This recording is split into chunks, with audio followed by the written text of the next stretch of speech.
Monday, and here's your rapid 5-point brief on U.S. politics. We're tracking the major stories shaping the week ahead, from Capitol Hill to the media landscape. 1. The shutdown. We're now in week 3 of a federal government shutdown that started October 1st. This means non-essential government operations have ceased, and funding for federal agencies has lapsed. It kicked off over fundamental disagreements on spending levels for the next fiscal year. Republicans are pushing for significant cuts to non-defense discretionary spending, while also clawing back foreign aid, particularly funds allocated for Ukraine and international climate initiatives.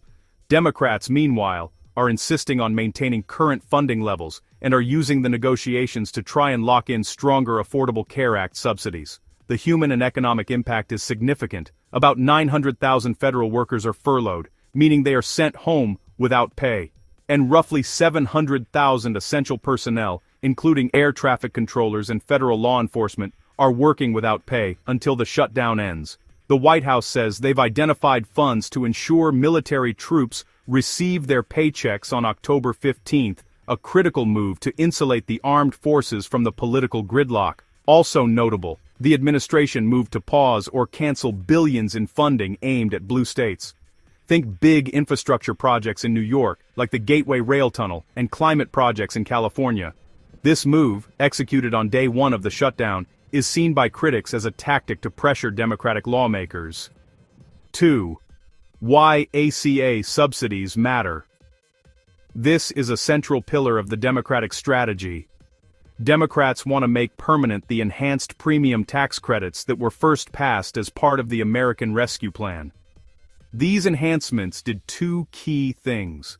First, they capped what anyone pays for an ACA marketplace plan at 8.5% of their household income, eliminating the so-called subsidy cliff. And second, they expanded eligibility for these subsidies to people earning more than 400% of the federal poverty line, a group that previously received no assistance. If those enhancements lapse, the consequences would be immediate and severe. Nonpartisan estimates from the Congressional Budget Office say average subsidized premiums could more than double from 2025 to 2026 for millions of Americans. That's the leverage Democrats are using, framing this as a defense of affordable health care for working families.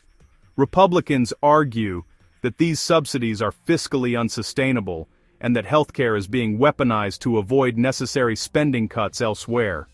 3. The Hill math. So, how does this stalemate break? So far it hasn't. The Senate has failed 7 times to advance competing reopening plans. To pass a funding bill, the Senate needs 60 votes to overcome a filibuster. The last vote was 54-45 against a House-passed measure. That's close, but it shows no crossover breakthrough.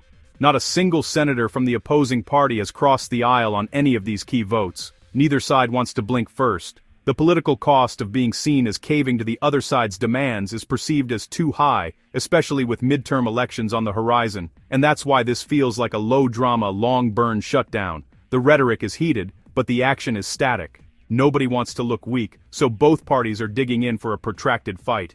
4. Republican turbulence. While party leadership presents a united front, cracks are showing. Representative Marjorie Taylor Greene is publicly breaking with GOP leaders, creating a significant internal challenge. She is calling on Speaker Mike Johnson to bring the House back from its recess to address the shutdown head-on, and in a surprising move, she's urging him to deal with those ACA subsidies to avoid the looming premium spikes, arguing that letting them expire would hurt working-class voters who support the GOP.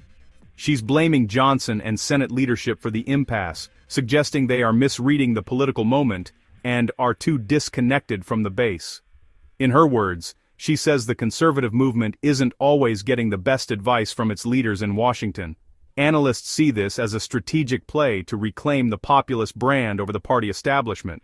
By siding with voters on a pocketbook issue like health insurance costs, she positions herself as more in touch than the institutional leadership. This is something that could seriously complicate any eventual deal, as it weakens the speaker's negotiating position if his own caucus is divided. 5. Media moves shaping narratives. The political battle isn't just on Capitol Hill, it's also being fought in the nation's newsrooms. In a major industry shakeup, Bari Weiss, co-founder of the digital media company The Free Press, is set to become the new editor-in-chief of CBS News. The move comes as parent company Paramount acquires the Free Press in a roughly $150 million cash and stock deal, according to multiple reports. Supporters are calling it a bold shakeup, arguing Weiss will bring a much-needed heterodox perspective to a legacy institution. Critics, however, see a potential ideological tilt, aligning the network more closely with the current administration and its allies. Either way, it's a clear sign that big legacy media is repositioning. This matters immensely, as the editorial direction of a major network like CBS News will influence how millions of Americans understand the shutdown and other key issues heading into the midterm cycle. With these shifts, the names on my radar today are Chris Stirewalt, known for his sharp data-driven election analysis, Emily Jashinsky, whose commentary often channels the pulse of the populist right, Matt K. Lewis, a voice for establishment conservatism, and Bernard Whitman, a Democratic strategist. Expect their takes to drive cable news segments and shape audience frames of reference in the coming days. So, what should you watch for next? The key question is, does either side cave on the ACA subsidies, or do they find a temporary compromise? Does the GOP rift between leadership and populists like Greene widen, or does the party unify against the Democrats? Do the failed Senate votes keep stacking up, signaling a longer, more painful shutdown?